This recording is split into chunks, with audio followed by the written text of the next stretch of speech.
சித்தப்பா பழசு எதுவும் மனசில் வச்சுக்காம கல்யாணத்துக்கு வாங்க சித்தப்பா.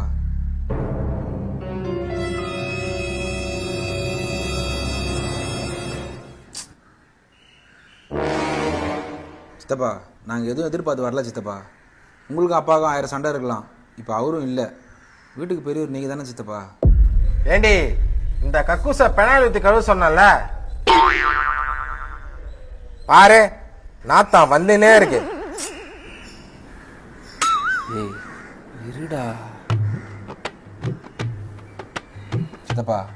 ஒரு நல்ல காரியம் நடக்கும்போது சொந்த பந்தம் சுற்றி நின்று வாழ்த்தினா தான் சித்தப்பா அந்த நல்ல காரியம் நல்லபடியாகவே நடக்கும். எனக்கு உங்கள் வாழ்த்து வேணும் சித்தப்பா.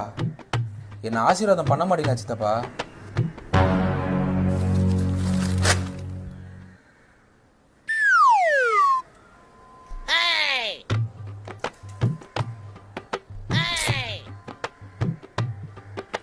ஏய் சி நவுரே. யோ சித்தப்பா, உனக்கு பிறந்துச்சிங்களே வேதவள்ளி, குமுதவள்ளி, அமுதவள்ளி, ஞானவள்ளி, கனகவள்ளி, கடைசியா பிறந்த பீடவள்ளி. இதுங்க எல்லா கல்யாணத்துக்கும் எங்க அப்பா 10,000 ரூபா மொய் வச்சுக்கிறான். இதுல குமுதத்துக்கு 2, ஞானத்துக்கு 2, பீடைக்கு 1. இதுங்க பிறந்த நாளைக்கு கையில மோதிரம் வேற. இது 10வது இவன் 4வது மருமவன் பிசினஸுக்கு, நீ இருக்கிற இந்த வீட்டுக்கு எங்க அப்பா ஷூரிட்டி. அதெல்லாம் எனக்கு தேவையில்ல. மொய் பணம் 1,10,06 ரூபாய் எடுத்து வச்சுட்டு நீ கல்யாணத்துக்கு வராத. ஏய் உனக்கு தாலியை நான் எடுத்து தரேன்டா.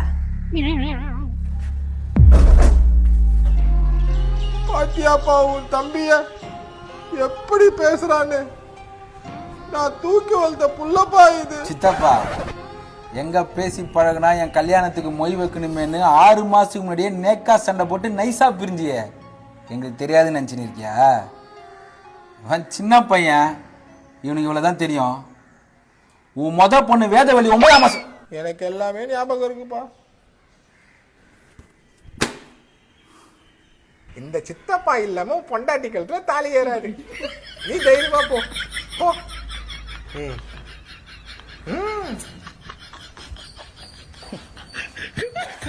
காசு கட்டணும் எப்படி நடிக்கிறான் பத்தியா?